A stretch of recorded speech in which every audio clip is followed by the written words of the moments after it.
Sorry या संबंधात राऊत जे म्हणतात ते योग्य. निश्चित संविधानाचे जे आयोजक आहेत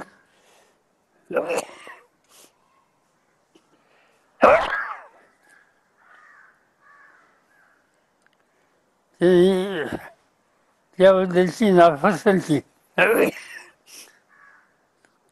ही जाहीर व्यक्त केलेली आहे.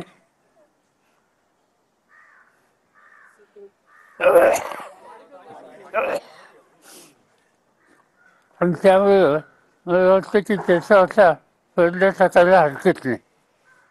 पवार साहेब आणखी एक असा प्रश्न होता म्हणजे त्यांच्या माफीशिवाय पडदा टाकायला हरकत नाही. त्यांनी नीलम गोरेने या प्रकरणात माफी मागितली पाहिजे, त्याशिवाय पडदा टाकायला हरकत नाही. असं आहे की साहित्य परिषदेचे जे पदाधिकारी आहेत त्यांनी माफी मागितली. ते असंही म्हणाले संजय राऊत म्हणाले की पवार साहेब देखील याला जबाबदार आहेत, अशा पद्धतीने वक्तव्य. असं आहे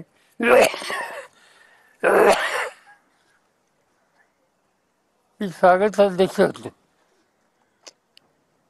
आणि म्हणून त्यांना माझ्यावर जर जबाबदारी टाकायची असेल तर माझी काही तक्रार नाही.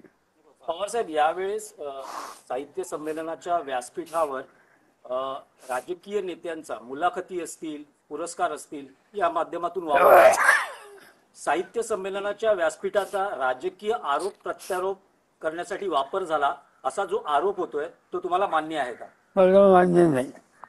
त्याचं कारण जर यादी बघितली चव्हाण की ही गोष्ट आहे विधानचं दिंडी कुणी राजकीय नव्हतं.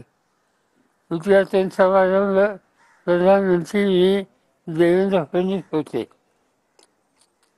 दुसरं सत्र जे होतं त्याचे अध्यक्ष शिंदे होते आणि अध्यक्ष भाषण मुख्यता हा सगळ्यात महत्त्वाचा कार्यक्रम लोहारकरांचा तो त्याचा होता.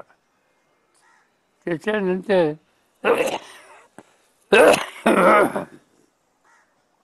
तिसऱ्या जी मुलाखत होती मराठी फाऊल परिषदेमध्ये त्याच्यामध्ये रवींद्र पंडित,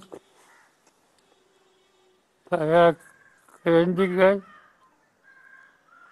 प्रसन्न जोशी, श्रीनिवास एकही फरक राजकीय नव्हता. मन मोकळा संवाद हा पुढचा ऐकल डॉक्टर ज्ञानेश्वर उभाळे,